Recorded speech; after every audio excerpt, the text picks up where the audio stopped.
Good morning student. आज मैं आपको बीए थर्ड ईयर की एक्सटेंशन एजुकेशन यानी प्रसार शिक्षा के बारे में बताऊंगी। प्रसार शिक्षा क्या होता है? प्रसार शिक्षा दो शब्दों से मिलकर बना है, प्रसार प्लस शिक्षा। प्रसार अंग्रेजी शब्द के एक्सटेंशन का ही हिंदी रूपांतर है। प्रसार शब्द लैटिन भाषा के शब्द एक्सटेंशन तथा टेंसियो से मिलकर बना है। एक्सटेंशन का अर्थ होता है यानी प्रसार का अर्थ होता है विस्तार करना या फैलाना। अर्थात प्रसार शिक्षा वह शिक्षा होती है जो विद्यालय के बाहर या किसी भी जगह दी जाती है। प्रसार शिक्षा प्रौढ़ों को तथा जो पढ़ाई से वंचित लोग हैं उनके लिए प्रसार शिक्षा दी जाती है। प्रसार शिक्षा का आधार ग्रामीण जीवन होता है तथा लोगों, खेतों, ग्रामीण उद्योगों से हटकर ग्रामीण लोग शहरों की ओर पलायन करने लगे। यह प्रगति देश के लिए घातक समझी जाने लगी क्योंकि जीवन की मौलिक आवश्यकता भोजन है जो हमें फैक्ट्री से न मिलकर खेतों से प्राप्त होता है। भारत एक ऐसा देश है जिसमें देश की 80% आबादी ग्रामीण परिवेश में निवास करती है। भारत में लोगों का औद्योगिकीकरण शहरीकरण की ओर आकर्षित होने लगा जो भविष्य का अंधकारमय था। कुछ लोगों ने इसका कथन दिया था, कुछ विद्वानों ने जैसे महात्मा गांधी, रविंद्रनाथ टैगोर, श्रीमान हेज आदि समाज सुधारकों के प्रयासों ने स्वतंत्रता प्राप्ति से पूर्व ऐसी योजना बनाई जो प्रसार शिक्षा से जुड़ी हुई थी तथा ग्रामीण लोगों के जीवन को सुखमय एवं समृद्ध बनाना इनका उद्देश्य था। इन योजनाओं के साथ जैसे खेती के साथ साथ गांवों से जुड़े उद्योगों तथा उन्नति के लिए प्रसार शिक्षा बनाया गया था। प्रसार शिक्षा ग्रामीण लोगों के लिए जैसे कृषकों, पशुपालकों, मत्स्य पालन, मुर्गी पालन आदि लोगों को इनके बारे में जानकारी देने के लिए प्रसार शिक्षा चलाया गया था। प्रसार शिक्षा निरंतर चलने वाली प्रक्रिया है जिसका कोई अंत नहीं है। यह शिक्षा किसी पाठ्यक्रम या किसी संस्थान से जुड़ी हुई नहीं है। इसकी शिक्षा ना ही विद्यालय में दी जाती है ना ही किसी संस्थान में दी जाती है। यह शिक्षा नियमों को बांधकर नहीं दी जाती। यह शिक्षा मूल रूप से ग्रामीणों के लोगों को दैनिक आवश्यकताओं से जानकारी देनी होती है तथा उनकी समस्याओं का समाधान करने में उनकी सहायता करती है ताकि वे अपने रहन सहन के स्तर के साथ जीवन स्तर को भी ऊंचा उठा सकें। प्रसार शिक्षा ग्रामीण की शिक्षा है, अनपढ़ों की शिक्षा है, जो शिक्षा से वंचित रह गए हैं उन लोगों की शिक्षा है, बेरोजगारों की शिक्षा है जिसके माध्यम से वे अपने स्थानीय परिस्थिति में रहकर ज्ञान को अर्जन कर सकें, अपने स्वयं के प्रयासों से रोजगार प्राप्त कर सामाजिक एवं सांस्कृतिक विकास में अपने ज्ञान को, व्यवहार को, कौशल को बढ़ा सकें तथा अपने जीवन स्तर को ऊंचा उठा सकें।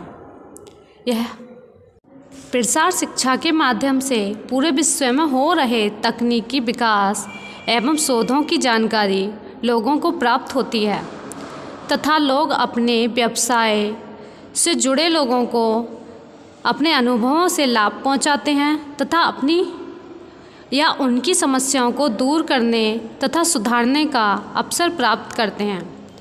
प्रसार शिक्षा कहीं पर भी बैठकर दी जा सकती है। ना ही इसका विद्यालय ना ही संस्थान होता है, जैसे ग्रामीण क्षेत्रों में किसी पेड़ के नीचे बैठकर, खेतों में तथा गांव के किसी बगीचे में बैठकर प्रसार शिक्षा दी जा सकती है। इसे ही प्रसार शिक्षा का अर्थ कहते हैं। अब मैं आपको प्रसार शिक्षा का इतिहास क्या है, कहाँ से शुरू हुआ था, वो मैं आपको बताऊंगी। प्रसार शिक्षा का उद्भव ब्रिटेन के विश्वविद्यालय में हुआ। कैम्ब्रिज विश्वविद्यालय में सर्वप्रथम इस शब्द का प्रयोग 1873 ईस्वी में किया था। कृषकों तथा कृषि संबंधी जानकारियों को पहुंचाने, उनको विस्तार से फैलाने प्रसार शब्द का प्रयोग बोरिस ने सन 1894 ईस्वी में किया था।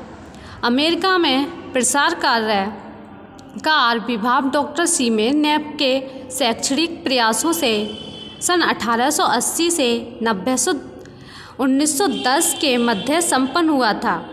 सबसे पहले इसका प्रयोग कपास की खेती एवं उद्योग से संबंधित था। एग्रीकल्चर एक्सटेंशन यानी कृषि उद्योग, कृषि प्रचार से इसका संबंध सबसे पहले संयुक्त राज्य अमेरिका ने 1914 ईस्वी में स्पिन लीबर एक्ट पारित होने के पर प्राप्त हुई। इस एक्ट के पारित होने की कथा अत्यंत रोचक थी।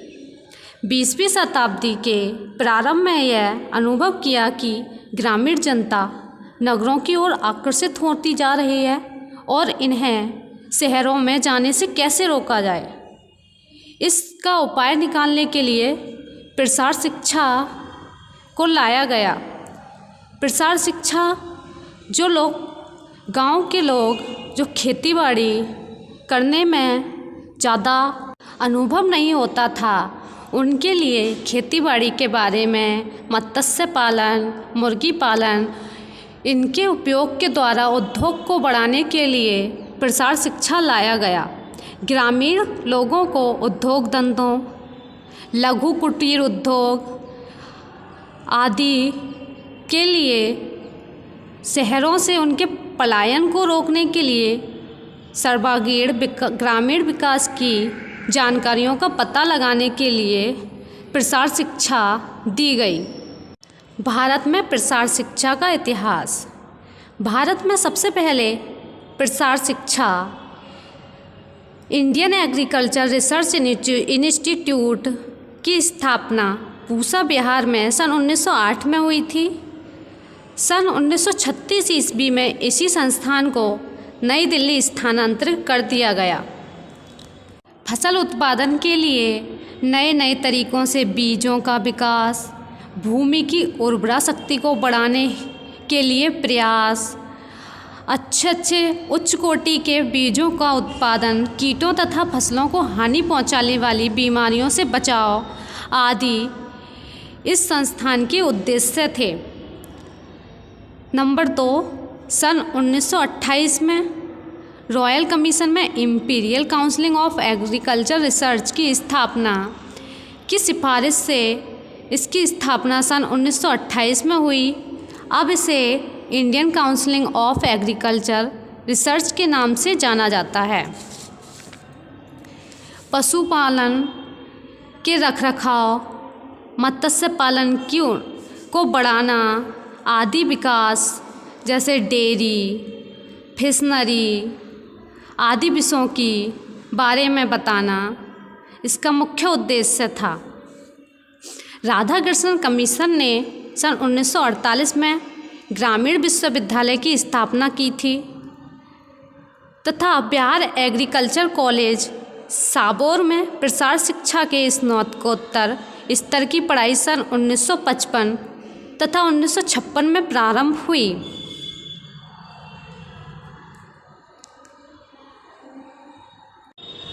प्रसार शिक्षा की परिभाषा।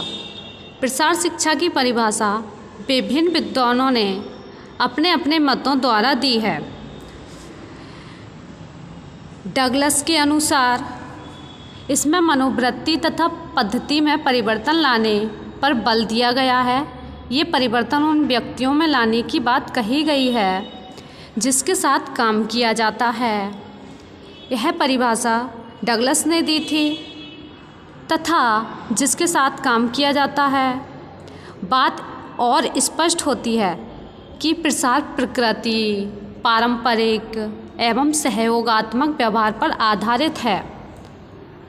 यह उन लोगों पर लक्षित है जिनके साथ काम किया जाता है। साथ में काम करने पर सीखने का अनुभव ज़्यादा होता है। कैसले ने अपने मत में कहा है कि विद्यालय के घेरे या दायरे के बाहर होने के कारण सीखने की क्रिया अत्यंत शिक्षण और व्यापक है। इसका ना ही कोई अंत है ना ही कोई विराम है। यह शिक्षण किसी कारण या किसी निश्चित समय पर नहीं दी जाती। यह सतत रूप से चलने वाली प्रक्रिया है।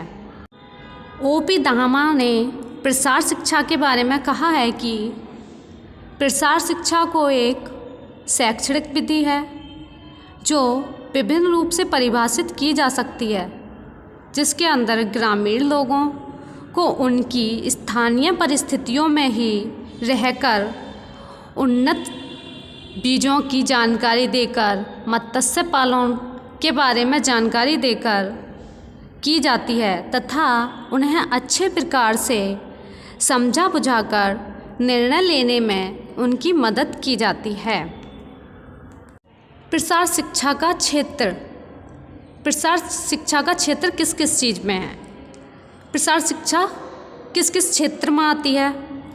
प्रसार शिक्षा दैनिक समस्याओं के जीवन में आती है तथा दैनिक समस्याओं के निदान करने के लिए तथा व्यक्तियों के व्यवसाय से संबंधित होती है। जैसे हमने पहले बताया है कि प्रसार शिक्षा ग्रामीण लोगों के लिए तथा जो पढ़ाई से वंचित रह गए हैं और जो बेरोजगार हैं उनके लिए दी जाती है। प्रसार शिक्षा का क्षेत्र कृषि, पशुपालन, मुर्गी पालन, कपड़े बुनना, मिट्टी के बर्तन बनाना, टोकरी बनाना आदि को आधुनिक तरीके से जोड़कर बताना सर्वाधिक प्रसार शिक्षा का महत्वपूर्ण कार्य है। प्रसार शिक्षा इन सब के बारे में जानकारी देती है कि ग्रामीण लोगों को कपड़े किस तरीके से बनाने हैं, मिट्टी के बर्तन किस तरीके से बनाने हैं ताकि उनके व्यवसाय में बढ़ोतरी हो। प्रसार शिक्षा के क्षेत्र में सबसे पहला क्षेत्र आता है मनुष्य के निजी विकास का क्षेत्र।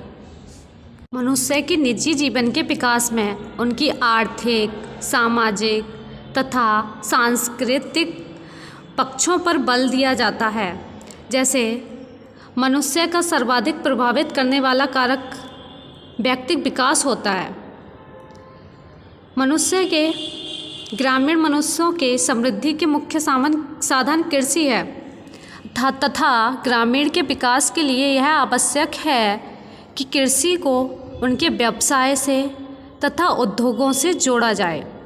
इसके अंतर्गत भूमि का समुचित उपयोग कैसे किया जाए तथा उनको बताना कि खादों उर्वरकों का सही प्रयोग किस तरह से किया जाए तथा उनके लिए भूमि की उर्वरकता बढ़ाना तथा खाद का उपयोग हम किस तरह से करें, इसके बारे में उन्हें अधिक से अधिक जानकारी दी जाए और उन्नत किस्म के बीजों का प्रयोग, सिंचाई सुविधा, पशुधन में कैसे बढ़ोतरी की जाए, खेती के औजारों की समुचित व्यवस्था तथा फसलों की सुरक्षा, कीटनाशक दवाइयों को किस तरह प्रयोग में लाया जाए, फसल भंडारण, उचित मूल्य पर विक्रय जैसी बातें आती हैं जो ग्रामीण लोगों को इसके बारे में कम जानकारी होती है। उनकी जानकारियों को बढ़ाने के लिए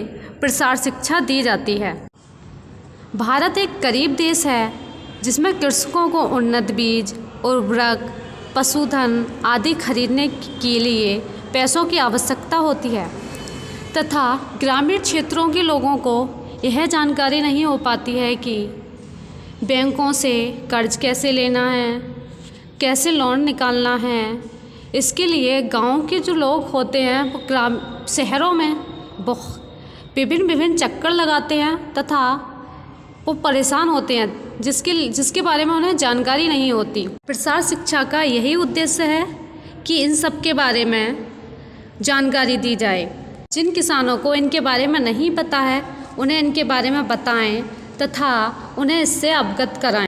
ग्रामीण क्षेत्रों के लोगों के लिए उनके आय के साधनों को बढ़ाने तथा उनके व्यवसाय को बढ़ाने के लिए किस तरह से हम प्रयोग करें तथा उनके खाली समय, खाली ज़मीन का किस तरह से सदुपयोग करें, इस बारे में प्रसार शिक्षा का उद्देश्य है कि जैसे ग्रामीण लोगों को बताना, जैसे बाड़ा लगाते समय पेड़ पौधे लगाना, लकड़ी का जलापान में प्रयोग करना, गोबर का उपयोग गैस प्लांट करने में तथा ऊर्जा उत्पादक खाद दोनों में उपयोग कर सकते हैं। सौर ऊर्जा का प्रयोग करके पशुपालन, भंडारण, घरेलू संपत्ति आदि भी बढ़ाई जा सकती है। ग्रामीण महिलाओं के लिए खास संरक्षण के लिए उनके खाली समय को बर्बाद होने से रोका जा सकता है। जैसे अचार के द्वारा खाली समय में अचार बनाएं, चटनी बनाएं, मुरब्बा, जैम, जाली आदि बनाकर उनके आय के साधन भी बढ़ाए जा सकते हैं, जिससे ग्रामीण महिलाएं जागरूक होंगी तथा अपने परिवार की समृद्धि कर सकेंगी।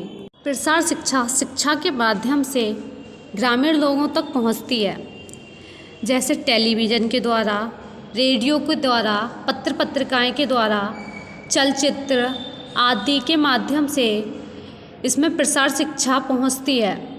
साथ ही उनके कार्य क्षेत्र पर समस्याओं के निदान हेतु सुविधाएं उपलब्ध कराई जाती हैं।